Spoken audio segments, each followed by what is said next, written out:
Mexico City, a teeming metropolis of intensity and innovation. And at its heart, a museum with secrets dark and strange. A grisly offering to the sun, an ancient extreme sport.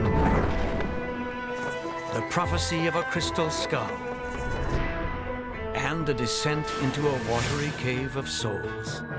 Secrets hidden in plain sight inside Mexico's National Museum of Anthropology.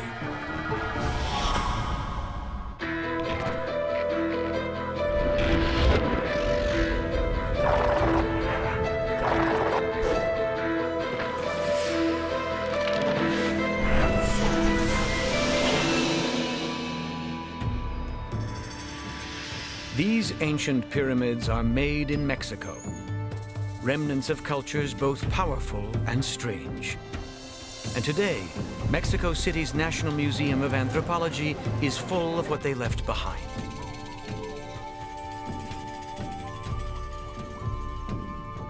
A brooding monument of the Olmecs, America's first great civilization. The relics of the Mayans, a people of science and mystery. And here, in the museum's most popular gallery, are the treasures of the Aztec Empire that dominated Mexico in the 15th century. Most smaller nations submitted to the will of the Aztecs, but not all. For historian John Pohl, this stone tells the tale of one man who refused to bow. One of the most famous accounts that was written down both by the Spaniards and by the Aztec people themselves after the conquest was the use of this stone in a very, very famous combat against an enemy warlord whose name was Tlahuicol. Tlahuicol was a warrior from the state of Tlaxcala. Known for cunning and ferocity, Tlahuicol led an attack on Aztec imperial forces. But though the conflict was savage, few men died on either side. We have to remember that warfare to the Aztecs is very different from the way Europeans would have conceptualized it. Europeans were interested in conquest on the battlefield and in killing as much of the enemy as they possibly can in order to declare a victory. Aztec armies actually went to war in order to capture enemy soldiers and then bring them back to ritually sacrifice them. Important captives were sacrificed on this stone before the Temple of War, which can still be seen in the center of Mexico City. They are not simply thrown over the stone and have their hearts cut out. They actually engage in a form of ritual combat. An enemy prisoner would be tied to the stone in front of a pumped-up crowd. To enhance the spectacle, he was given a wooden sword decorated with feathers. Then he was set upon by elite Aztec warriors armed with battle swords. The basic idea was to actually bring to life the drama of the battlefield in all of its bloody glory. After the captive was slain, his heart was cut out and offered to the sun god. And Tlahuicol was captured in a great battle and forced to perform in one of these gladiatorial combats. But when Tlahuicol was tied to the stone, something amazing happened. He fought and killed no less than 20 warriors. Our museum's secret is, how did he do it? John believes part of the answer is in the nature of the Aztec sword. So we begin our investigation here, in a sierra outside of Mexico City. These hills were mined by Aztec sword makers. They weren't looking for iron, but for volcanic glass called obsidian. Obsidian shards are sharper than a finely honed blade of steel. There are no surviving Aztec swords, so we asked archaeologist historian Alejandro Pastrana to make one. On a piece of solid encino wood, he insets obsidian shards. To hold them in place, he uses traditional Aztec glue. Es una mezcla de copal y cera. Calentándose se hace chicloso y se cristaliza. Alejandro has taken care to make the new sword according to the Aztecs' precise specifications. All the elements should combine to produce a sword of similar power. Una fuente dice que casi de uno o dos tajos casi desprenden la cabeza de un caballo. Up against such a weapon, it's hard to imagine how Tlahuicol could have defended himself with his sword of feathers. But John wants to see for himself how effectively the obsidian sword cuts through flesh. To stand in for Tlahuicol, he's purchased some meat from a local butcher. The idea is that this would be the first cut. The jaguar warrior approaches Tlahuicol and lets him have it. Is there a particular place that he would hit first? El entrenamiento va a el brazo. Al brazo, sí. Y tú pierdes tu escudo o Sí. tu macuahui. Ah, sí. ¿Listo? Listo.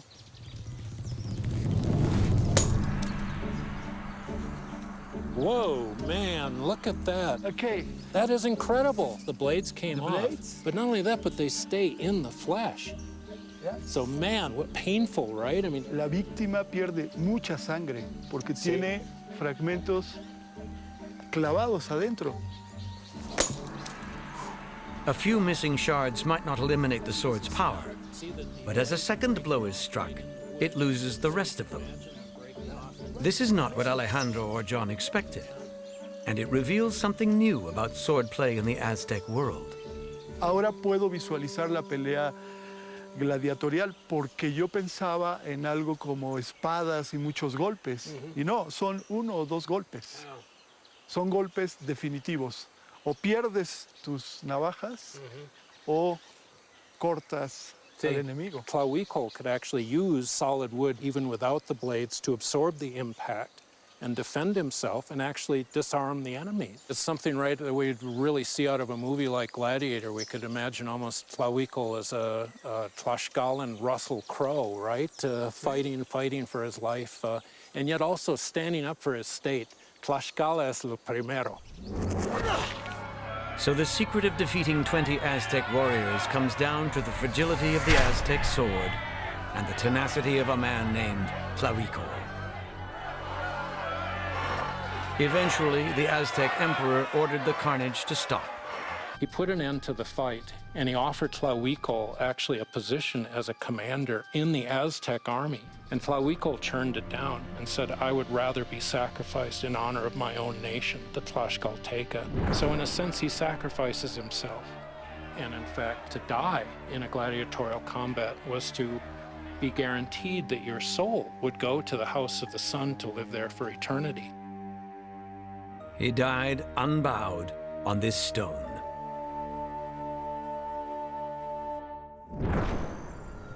Up next, the secret of the sinking city.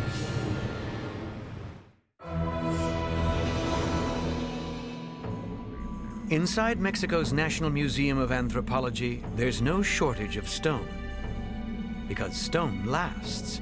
Wood tends to rot. And that's why this ancient canoe is rare. It's one of the largest Aztec wooden artifacts ever discovered. But there's a mystery about where it was found. It wasn't discovered near a body of water, but here in the heart of Mexico City, a city that is 2,000 meters above sea level.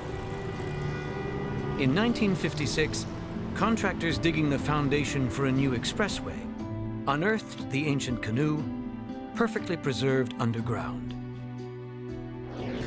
To historian John Paul, this makes perfect sense. We're overlooking the center of Mexico City, which today is one of the largest, if not the largest cities in the world. But all of this that we're looking at is actually built on top of a more ancient Aztec capital called Tenochtitlan. And much of what we're seeing actually was built on top of a lake. 500 years ago, Mexico City looked like this. So it's not a mysterious place to find a canoe after all. But how do you turn a lake that can float a canoe into a modern city? That is our museum's secret.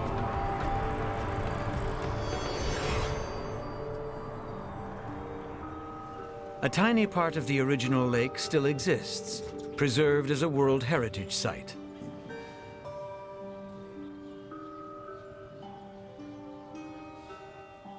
You're looking at an Aztec environment virtually as it would have appeared 500 years ago.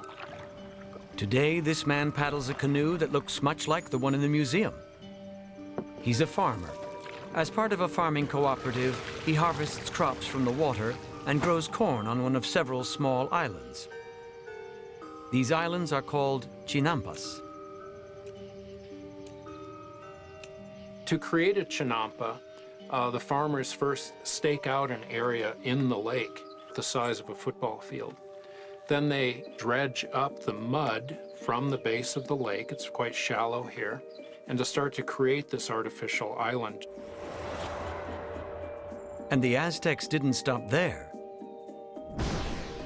As they built more chinampas, they also built islands for habitation. Instead of connecting them with streets and bridges, they opted for canals. Canals were used in such a way that with the canoes, they could bring in tons of goods on a daily basis for sale in the marketplaces, so that the canoes were the lifeline for how the entire city functioned. They had causeways that connected the city directly to the western end of the lake. They built an aqueduct and brought in fresh water on a daily basis. The composition of the city was really ingenious. As the population grew, the Aztecs created more chinampas to keep the extra people fed. It really allowed them to create a type of city that was part agricultural and part urban environment. We would be very lucky to have the centralized administration to come up with something as ingenious as this today. It seems that the Aztecs discovered the secret of turning a lake into a city. And not just any city, but a sustainable one. Then, the secret was forgotten. When the Spaniards first arrived here in 1519, they looked down into the valley, into the basin of Mexico, and saw this fantastic city of over 250,000 people sitting in the middle of this lake, Lake Texcoco. And many asked the commander, Cortez, whether this wasn't a dream. The conquerors were so impressed that they drew this map and then changed everything. They drained the lake to create real estate for cathedrals and imperial administration. The canals became streets, and the growing fields became building sites. Their idea of progress was the basis of the vibrant metropolis we know today. But because the Spanish did it their way, modern Mexico City has a problem that plagues engineers like Ephraim Shelley. Mexico City is sinking much faster than Venice, at least 40 times faster. An example of the effects of the sinking is here. The level of the plaza and the level of the road used to be the same 300 years ago, more or less. You can see that the church is leaning towards one side, it's inclined, it's crooked. There's many crooked things in Mexico City, including churches. The city is sinking because of a process that began when the Spanish conquerors drained the lake. It was a bad mistake because it meant in the long term that the lake system was destroyed. It was gradually depleted. This process continues today as deep wells take water from the old lake bed. Why are we doing that? Because we need that water for drinking, for domestic consumption. 2/3 of it come from the wells installed underneath. As the water is extracted, the soft subsoil compresses and the city sinks, faster every day. There's measures that can be taken, of course. Let's not drink water then. We could probably drink tequila, for example, but that's not feasible. Ephraim doesn't believe that the problem can be solved by relearning the secrets of the Aztecs either. The Aztecs had the answer to sustaining a city in the middle of a lake. Mind you, it was a very small city as compared to our standards. Now we have a huge urban development in the former lake bed, and there's no way we can revert that. What is the future? we will probably sink into oblivion. No, I'm not sure what will happen. But we have a bleak situation in front of us. And if seen in that light, this canoe is not just a rare wooden artifact. It's a reminder that it's best to learn the ancient secrets before it's too late. Next on Museum Secrets, sacrificial victims in a watery grave.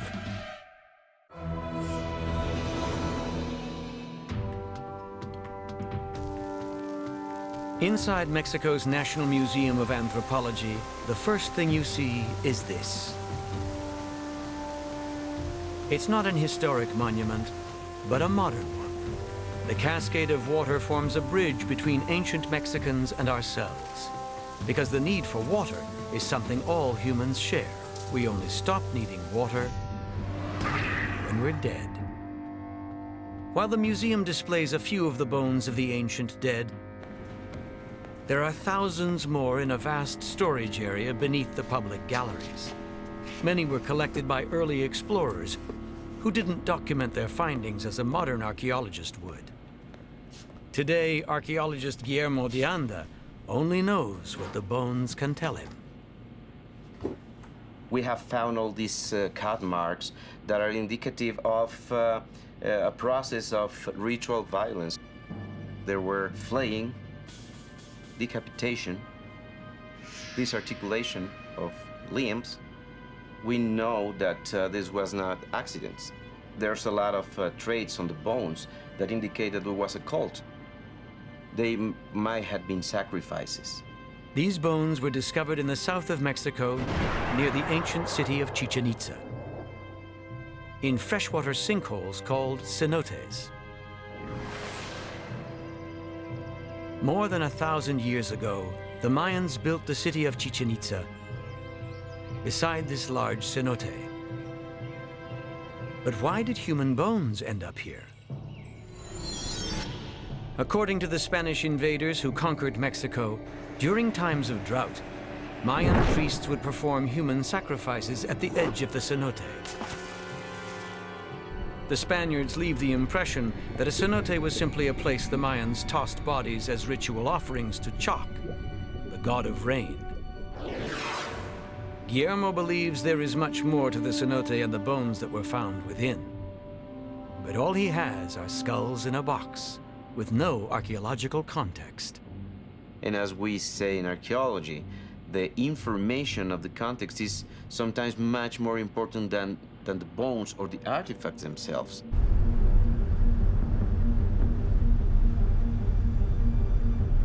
To discover the cenote's secret, Guillermo is going to dive into one that he believes has never been explored before. He hopes no amateur bone collectors got here first. Los sedimentos que quedan muy abiertos, exacto.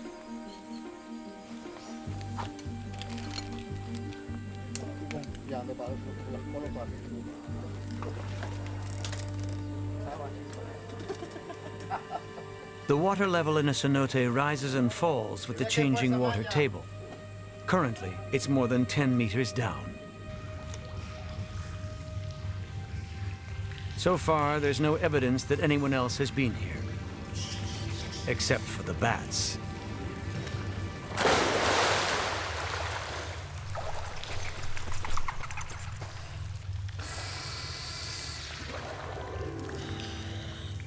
Beneath the surface, the underwater world is pitch black. But in the light of a torch, Guillermo spots what he's looking for.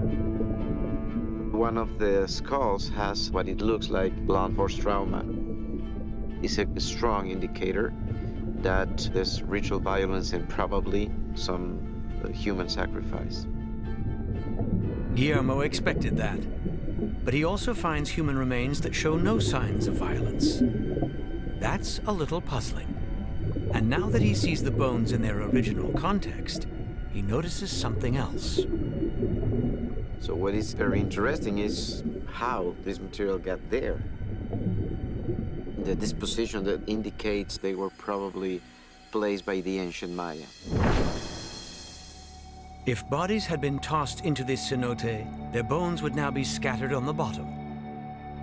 But since they were placed, then someone must have come down here to place them. How could an ancient Mayan do this without diving gear? Again, context provides a clue. The water level was much lower than what it is now. We believe that the ancient Maya might have been able to go down just the way we did on ropes and use a canoe in order to get to specific places around the cenote. This is the secret of the cenote. It was a place where the Mayans respectfully laid their dead to rest. Those who had died by sacrifice, alongside those who died from natural causes. They believe that the cenotes were spiritual places, places where the soul of the dead might go. By descending here, Guillermo has not only seen the context, he has felt it too. When you go down in this cenote, you can really feel how the ancient Maya might have feel as well. The silence, the humidity, the beauty, the darkness play an important role on the decision of going there and place offerings. They believe that the cenotes were places where the soul of the dead might go. For us, water is only necessary while we're alive. But for the Mayans, water was the sacred element that would transport them to the hereafter. Next on Museum Secrets, an ancient sport that's played for keeps.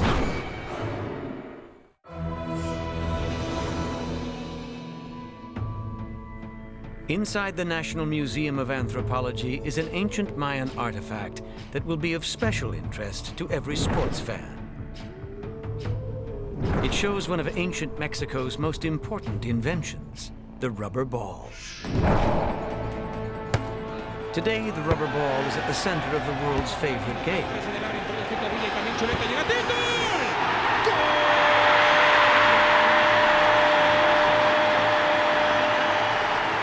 You might think that a Mayan would be surprised to see their game enthralling thousands of screaming fans. But you'd be wrong. At Chichen Itza, there is the largest ball court in Mesoamerica that resembles the Yankee Stadium of the Mayas or the Wembley Stadium. Historian Manuel Aguilar is an expert in the Mayan ball game. Let's go back to, let's say, 700 or 800 AD and try to feel the ambiance of this ball court. What we will see would be two teams facing each other in each side of the court with knee pads, loincloth, a protector for the waist, and they wore penachos, the headdresses.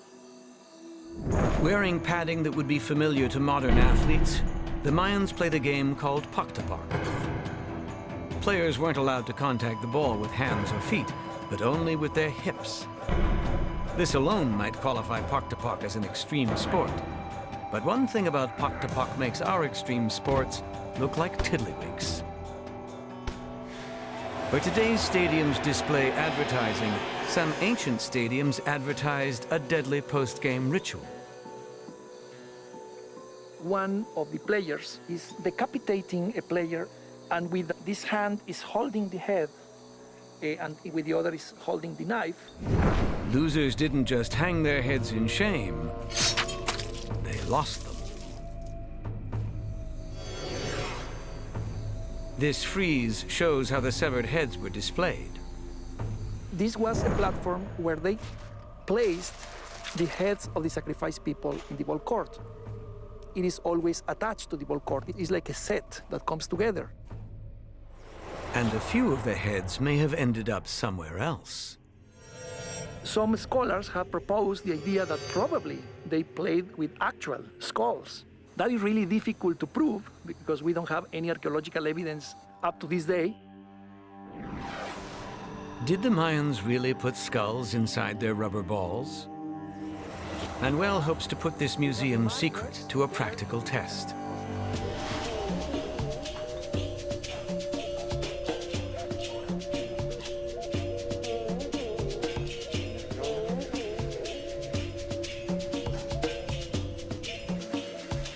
Fortunately, there are some modern Mexicans with a passion for the ancient game.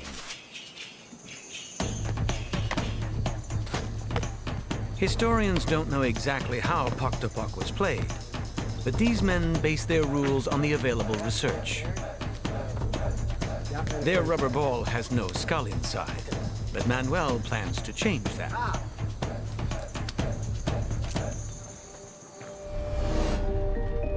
For starters, he needs to recreate Mayan rubber technology with the help of Poctopoc enthusiast Roberto Roshi. And this is the latex. It comes straight from the trees. It's collected in several states of Mexico. It will melt. Left to dry on its own, latex becomes brittle with no bounce at all. But something magical happens when latex is combined with the sap of certain native plants. The sap contains exactly what latex needs to become bouncy: sulfur. And those juices are the ones who are going to transfer the sulfur into the mix with the latex. The ancient process turns liquid latex into strips of spongy rubber. And this is where the skull comes in. We can see that we are covering the first layer, forming the core with the skull. We need to cover completely the skull, and then later on we need to add more regular layers. By the way, this isn't a real human skull. It would be ghoulish to use a real one, because for us, Poctopoc is just a game. But to the Mayans, it was much more. One of the Mayan creation myths, the Popol Vuh, takes place on a ball court, where twin heroes are forced to lead a game against the lords of the underworld. The ball game is the arena for the fight between life and death. The Dark Lords of the underworld cheat by releasing a bat that decapitates one of the twin heroes. The lords then play ball with his head. The twins' brother outwits the Dark Lords, managing to reattach his brother's head. In doing so, he brings him back to life. To the Maya, this creation of life out of death brings about the beginning of human existence. We have been 13 hours, Roberto? Too long. Yeah, about 13, 14 hours in this process. That's it, finished. Manuel's ready to put his creation to the test. Muchachos, ¿qué tal? Hola. Hola, ¿cómo están? Hola. Oigan, miren, soy un historiador y he estado haciendo experimentos con una pelota para ver cómo hacían los mayas sus pelotas, el método que usaban, ¿no? Entonces quería ver si me hacían favor de probarla. A ver. Se ve bien. Vamos a calarla, ¿no? Pues vamos a ver qué pasa con ella. Órale, vamos a ver. The ball is the right size to pass through the stone hoop, but how will it perform in a game?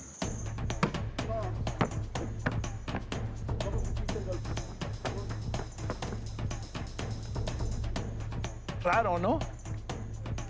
A ver. No. ¿Cómo sentiste el golpe? No, pues se siente que estás muy dura. El golpe te duele, ¿no? Ajá. No es igual como la que nosotros jugamos. La pelota, por el bofo, que tiene que estar bofa, por eso no tiene el golpeo que debe de tener, ¿no? Se ve no bota igual que esta. Está muerta la pelota. Sí, está totalmente. Toda la parte de dentro igual es sólida igual que esta. Pues les quiero decir cuál es el secreto de esa pelota, porque quisimos hacer lo del Popol Vuh. Ya ves que le cortaron la cabeza a Hunahpu, al cazador. Pusimos un cráneo adentro, aquí en el centro, y le hicimos las capas igual, con la mezcla de látex y machacuana, como una pelota normal. Por eso notaron ustedes que está bofa, porque está la calavera y no se pegó el látex a la calavera perfectamente. From our point of view as scientists, we can say that even though the possibility to play with the skull is there, because they could have used that only for certain celebrations or certain rituals to make a memory of the story of the Popol Vuh, but in practical cases, it would be very difficult that they would use a ball with a skull. Manuel might be disappointed with the result, but that doesn't mean that this ancient carving has no meaning. Perhaps the carver was a sports fan who was trying to offer some friendly advice. If you want to win on any playing field, you have to keep your head in the game. Next on Museum Secrets, the dress that changed history and the enigmatic woman who wore it.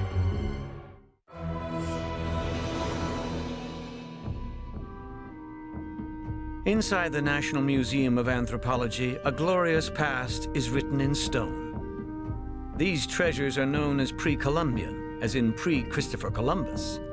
But really they should be called pre-Cortez.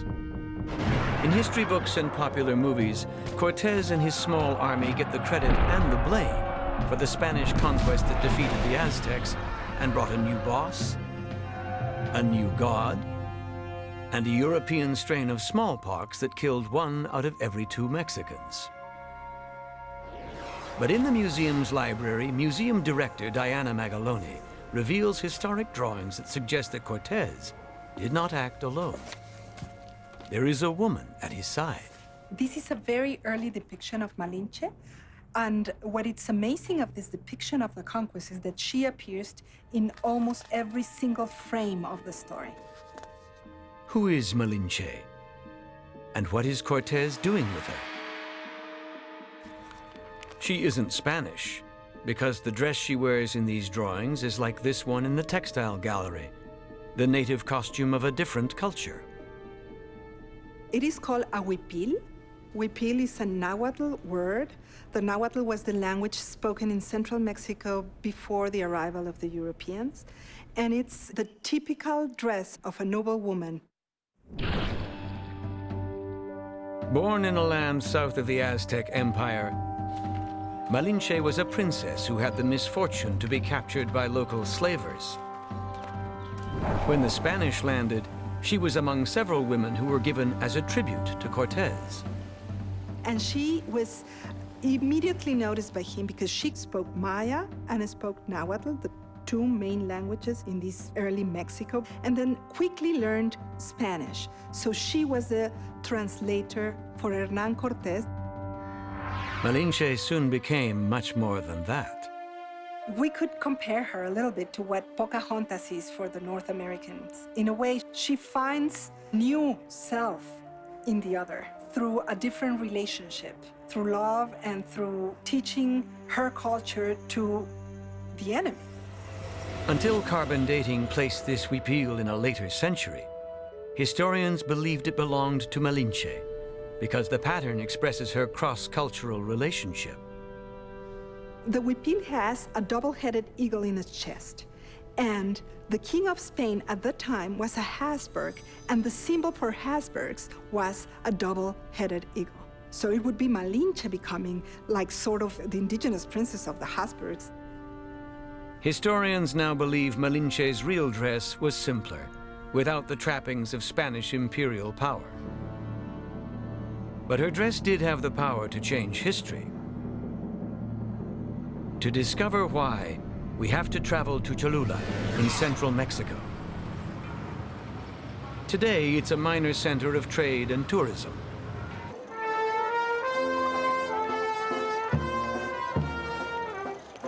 But when Cortez stopped here on his way to the capital of the Aztec Empire, it had strategic importance.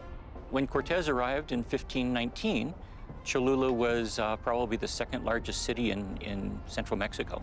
So it was a city with a population of close to 50,000 people. There were people that came here from all over Mesoamerica.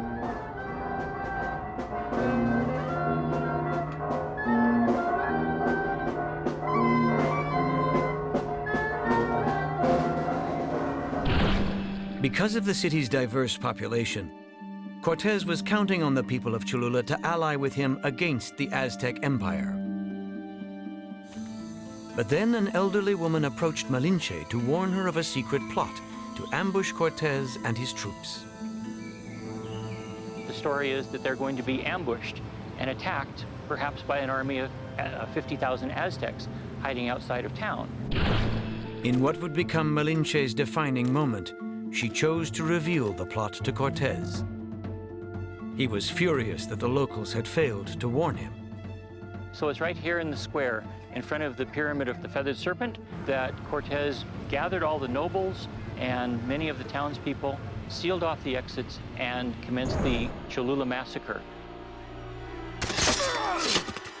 This was Cortez's defining moment.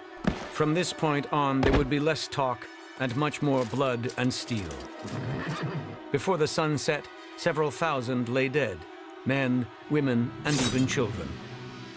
So this is the plaza where Cortez initiated the Spanish conquest. In Cholula today, murals still commemorate the murderous rampage.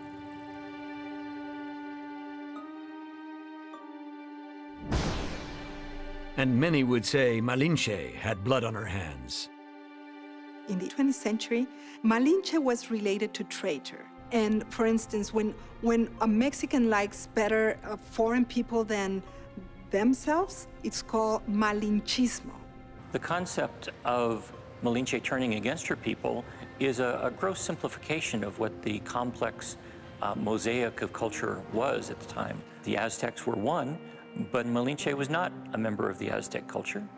In fact, she was a princess of a completely different ethnic group. Traitor or independent-minded princess, we have yet to reveal how Malinche's dress changed history, or why someone decided to tell her about the anti-Spanish plot. There's a lot of debate over why the old noblewoman would have approached Malinche to warn her about the attack. I believe that one of the important clues has to do with the dress that Malinche was wearing. Then, as now, some townsfolk wore native costumes that looked much like Malinche's. The costumes were very important elements of cultural identity.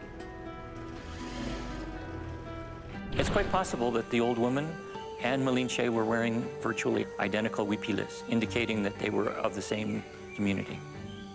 And so the old woman recognized her as a kinswoman, and because of that, feels compelled to warn her about the possible attack. The Cholula massacre and all the events that followed now seem written in stone, but in this case, history hangs by a thread.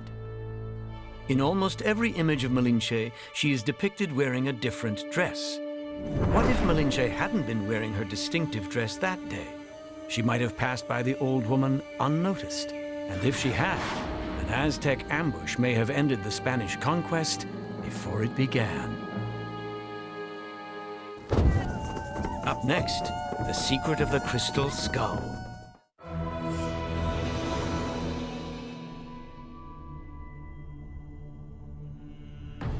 For our final museum secret, we loose the bonds of reason to enter a mesmerizing supernatural universe. This is a story of the spirit realm and of the tools that true believers use to reach it. En el México prehispánico existieron una gran cantidad de objetos que fueron manufacturados especialmente como objetos para ser utilizados en ceremonias religiosas. En este renglón están precisamente una variedad de cuarzos, en especial muy fina, a la que ahora llamamos cristal de roca. To discover what special qualities crystal has, we start with geologist Juan Carlos Cruz. Desde el punto de vista científico, que un cristal tuvo que haber pasado un proceso donde fue a través de energía. Muchas condiciones termodinámicas, condiciones en ambientes geológicos, muy específicas para haberse formado. Desde ahí son muy especiales. Juan can see why ancient shamans might find crystal fascinating. Si vemos las caras como si estuvieran talladas, como si estuvieran pulidas, ellos lo asumen como la oportunidad de ser un portal o una puerta. O sea, es algo que les va a permitir ir tal vez a otra dimensión. And if crystals have supernatural power, perhaps a crystal skull has even more. This sparkling artifact of uncertain age is small enough to be jewelry, but Martha Carmona thinks it isn't. No le podríamos llamar adorno. Es un emblema, es una insignia. Si yo traigo esa calavera es porque tengo el nivel social. Does the crystal skull have a mystical power? That is our museum's secret. In the 19th century, European clairvoyants divined that there existed several large and important crystal skulls in Mesoamerica, a belief shared by modern spiritualists like Star Moser. Several times a year, Star travels to Mexico to take part in rituals centered around crystal skulls. She believes that crystal skulls are a kind of ancient information technology. Crystal skulls are receivers, they are libraries, they store, and they also amplify, and they transmit. This may sound far-fetched, but in more familiar information technology, crystals do play a part. Electronic devices rely on oscillating quartz crystals to stay synchronized with the network. Of course, these crystals aren't skull-shaped, but for mystical communication, the shape is key.